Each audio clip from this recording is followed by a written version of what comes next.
Good morning, guys! First day of school! MG! Ang ganda ng weather. Pero mamayang alas 2, uulan.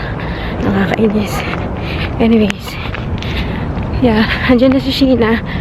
We're taking, hopefully, we're taking the earlier bus para mas maaga kami makarating sa school. Pero, pag hindi ko naabutan, doon ako sabi ko kay Sheena, mauna na siya. Doon na ako sa next bus. Medyo maaga-aga pa rin naman yung dating, pero, you know, kasi na Marie gusto pumasok na maaga. 11 o'clock kami today, so, yes! Oh my gosh. Sana hindi ko pagsisihan yung shoes ko. Ngayon na lang ulit ako ganito. Parang masakit sa likod ng paa.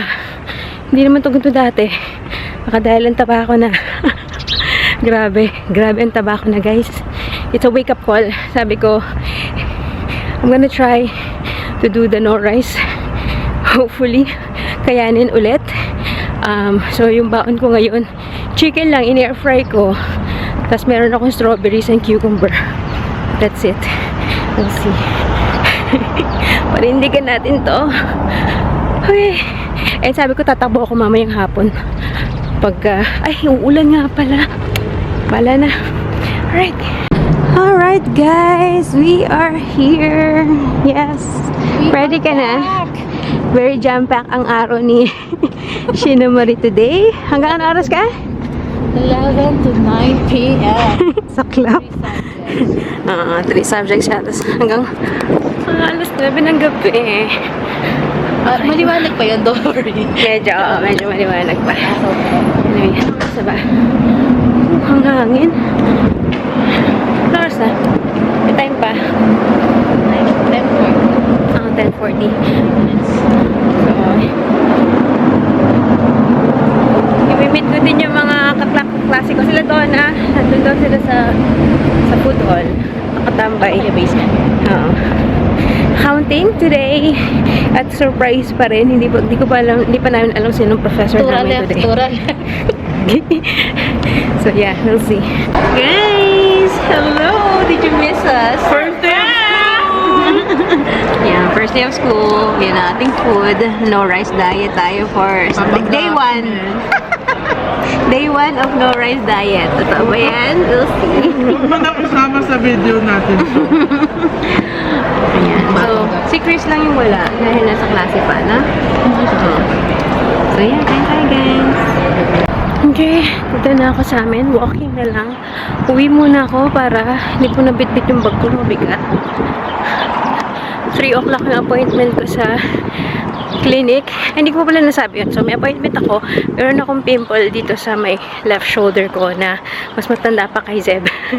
As in, ang umbok niya na laki. So, papatanggal ko. Yung day na, ay hindi pala ako nag-vlog noon. Yung day na nagpa-pap smear test ako, by the way.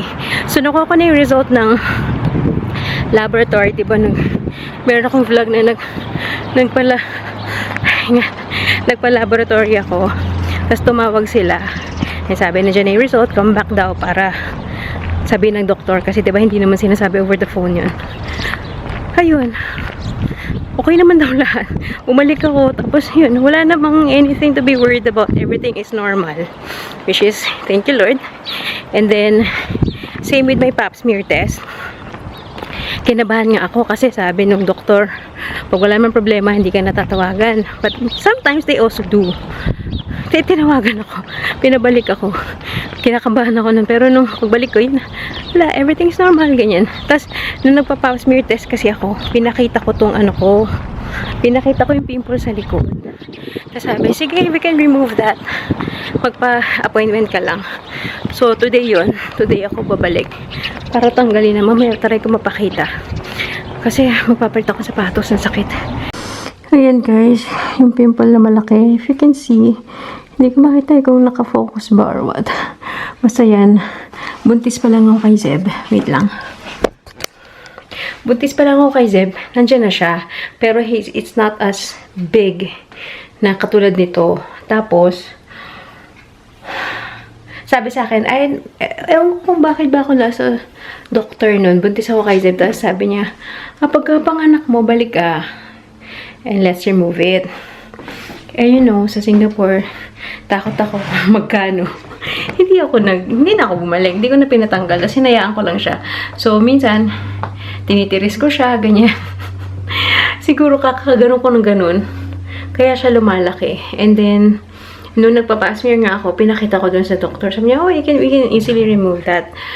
Tapos yun, at least dito, libre. I don't have to pay. So, yeah.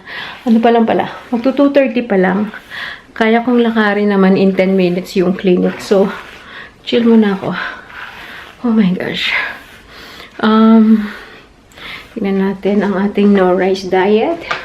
Kung kayang panindigan. Di pa man ako gutom. And mamayang gabi, anong kakainin ko kaya mamaya? Kailangan ko na ulit mag-diet. And guys, ay, dumilim.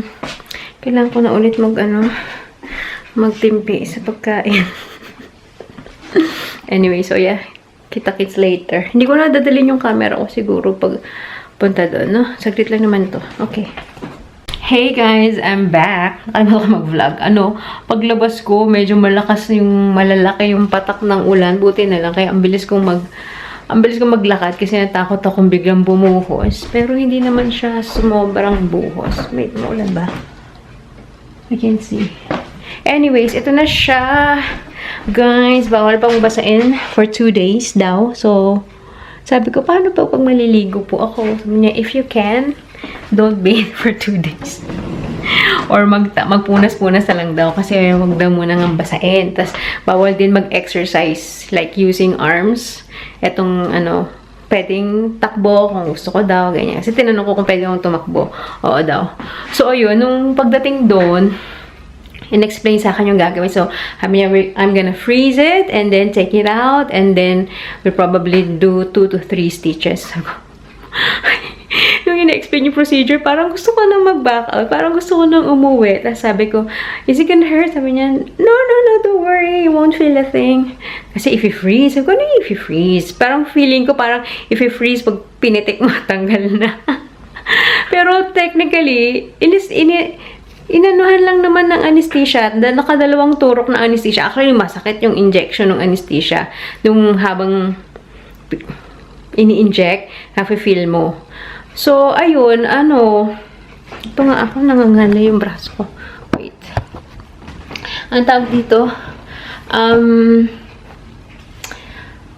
so, in-anesthesia na, nakadalawang turok nga, tapos, ayun, nakita ko na yung scalpel niya, tsaka yung ang dami nung pinaprepare niya nga, sabi niya, see, all of this just for you. Kasi lahat naka-sterilize, lahat naka-package, like yung gunting, as in may packaging pa sila, hindi lang yung basta-bastang nakalabas lang yung mga scalpel.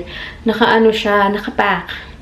Tapos, so, yung panghawak, tapos ini-scalpel niya, nararamdaman ko yung tugging. Para lang nung nanganak ako, yung mararamdaman mo yung tugging, pero hindi masakit. Yung wala ka namang maramdamang sakit or anything. Tapos yun, sabi niya, later I'm gonna show it to you. Tapos nilagay niya sa container na may tubig or kung ano man yun. Baka alcohol or anong solution, saline siguro. Tapos, madugo din ha, kasi naglatag siya ng tissue dyan. So, nakikita ko yung dugo-dugo na dun sa tissues ko. Yung daming dugo. Tapos, yung sabi niya, okay, I'm gonna do the stitches now. So, I was thinking na, pag tinahe, yung parang damit, dire-diretso. Yung pala, isang tahe, tapos bubuhulin, tapos another tahe, bubuhulin. Tapos nakinakabahan ako na baka mag-wear off bigla-bigla na lang yung yung anesthesia. Tapos, pagtahi niya, mararamdaman ko. Hindi naman pala. 2 hours naman daw yung effectivity ng anesthesia. So, ayun. So, sabi niya sa akin. Sabi ko naman, ano ba? I was thinking na, eto na, tapos na, wala tayong gagawin, ganyan, sabi niya. So, I will be sending this to the lab. Tapos, ang tawag pala dito ay sebaceous cyst. So, basically, hindi naman daw siya, nothing to worry about, but they still send, kumbaga for their report, I think, kailangan na lang isend sa lab. So, akala ko nga, tapos na, yun na yun, yung pala, babalik pa ako para sabihin sa akin yung result, and to remove the stitches. From 1 week to 10 days daw. So, 7 to 10 days, I need to come back to remove the stitches. Tapos, yun nga yung result. Sana naman, pagsabayin na yun, wag naman yung babalik ako for the result, tapos wala pang 5 minutes, sabihin na, okay naman siya, wala namang nothing serious, nothing to worry about. Tapos, another day, babalikin naman ako to remove. So, hopefully, isang balikan na lang yun. So, ayan, finally, sabi niya naman, I removed everything, so it won't come back anymore. Finally, kasi nga, nababother na ako kasi parang hindi siya ganyan kalaki no, when it started. Pero dahil nga like ko siyang pinipit, tapos parang blocked yung pore. Kaya siguro, yung dami nun, it causes na lumaki yung bump. Tapos kanina nga, tinanggal niya yung laman. Sabi niya, ang dami daw. So, yun, TMI. Anyways, yan, another... hindi. Sabi nga ni Jen, nakakarami ka na sa free healthcare. Kasi last, din pala, by the way, last, siguro 2 weeks ago na yon. So, nandito pa si Sparky, tapos nakaupo ako sa couch, nandun din si Sparky sa couch, nalalaro niya yung laruan niya. Tapos, nagland sa braso ko yung laruan. So, he wanted to get it with his mouth, of course. So, pag sakmal niyang ganun, nadamay yung braso ko. Ito, iba tong sugat na to. Sa hagdan to eh. Pero, ito, sugat to from Sparky's teeth. So, inano ko na lang. Sabi ko, okay naman siguro yun. Although, meron na siyang first dose pa lang ng vaccine niya. Diba? Yung pa lang yung napa-injection sa kanya. Tapos, lumalabas sa TikTok tong recent na nangyari, yung sa bata na nakagat siya ng February. Pero itong April lang, sa Pinas to nangyari by the way, nakagat siya ng February, nung April lang lumabas yung sintomas and namatay. So, kinabahan ako. Parang sabi ko, napaka-timely naman na makita ko tong news na to kung kailan ako nakagat. Sabi ko, baka it's a sign na kailangan ko ipacheck to. So, the next day, tumawag ako. Instead of 911 for emergency, meron silang linya na 811 for medical concerns. You can ask. So, tumawag ako doon, tapos in-interview ako, ano yung nangyari, blah, blah, blah. Kailan daw yung huling tetanus shot ko? Sabi ko, I don't know. I can't remember. Siguro nung bata ako meron, pero in my adult life, I don't remember.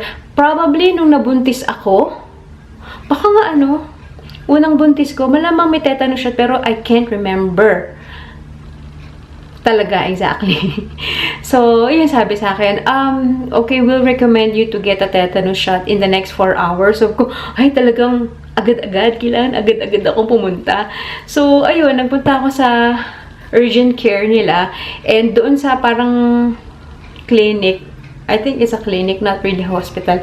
Urgent care yung tawag. Pero they treat clients or they treat patients based on the severity. So, uunahin nila yung life-threatening kesa yung mga simple concerns. Sa akin yung nakalagay lang, abrasion. Yung nakasulat. So, anong tawag dito? Ang tagal ko dun. Siguro from 11:30 or magto 12. Natapos ako 3:30. Or 3 o'clock pala. 3 o'clock. Kasi nga, priority may mga life-threatening. So, naghintay ako, yes. Pero it's naman din. Hindi naman siya super urgent. And, yun. Wala din naman ako binayaran. Tapos sabi sa akin ng doktor, actually, you don't have to worry about anything. Sabi niya, as long as the animal did not have any interaction with wild animals or sa farm, they should be okay. And diba nakuha namin yung tuta. Pa lang siya, mag-8 weeks pa lang siya noon. Tapos nasa loob lang din naman siya ng bahay. Wala siya interaction or something. So, sabi niya, it's parang almost non-existent naman daw dito sa Alberta ang rabies.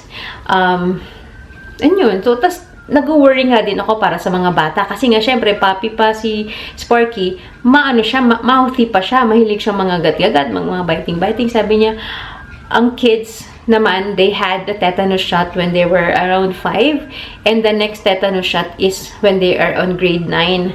So, effective pa yung tetanus shot. For the adults naman, every 10 years, kailangan nagpapa-tetanus shot. So, ayun. So, siguro, kung 10 years yun, nung nabuntis ako kay Zeb, 10 years ago din. So, sakto lang na tinetanus shot nila ako kasi feeling ko naka 10 years na nga ako. So, ayun. Yun lang. So, yeah, I'm gonna end this vlog. Tomorrow, dalawa yung klase ko. Isang 1 to 3 at isang 6 to 9 p.m. Pero online yon. So, after ko ng klase, uwi ako. Matutulog. I don't know, makatulog ako. Hindi rin eh. Pag nandito naman itong mga to, hindi man ako papaanuhin. Mayat maya, papaprepare ng kakainin, merienda, or whatever. So, ayun. Tapos yun, may klase ako 6 to 9 online. So, yeah. Anyway, that's the first day of my class. I will see you on the next vlog. I don't know when. Hindi ko pa nga na-edit yung vlog ko sa Banff. So, yun. Thank you guys for watching. Bye!